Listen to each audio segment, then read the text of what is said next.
Nusitita katsan ng bunahi eo iding nusinahi kihen mo sanahi athu aha eo nalungsit keding iding hibang loma dinta sinahi o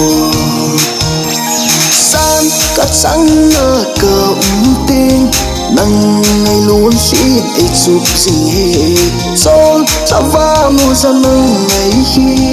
kay din alay o lung din mel hoy ni nang mo ngay hi ken ka ngay nang la kay ngay bang ane gyal si na em o na kombo a ka no metya na sesu na hay ni kita boy darling evasion si e one na idam tya na si hilohan kasang ni boy hungin babang bahong taiti san katsang na kaunting nang ngay luôn xin ay chụp sinh he sol sa va mo sa nang ngay hi kay din anay oh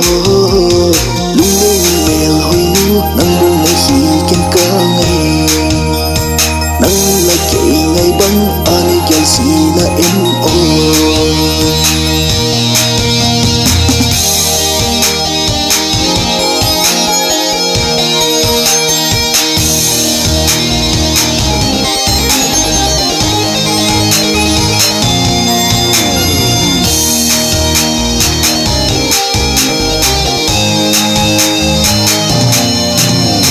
nang singing ki yeling na sang na ding o iding na lum sit ke hitya ni bol sina aveling hing yeling pa che sa chen ho o building alone pui o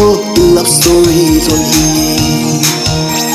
san katsang na kaunting nang ngay luôn xin ay chụp sinh he sol sa va mo sa nang ngay hi kay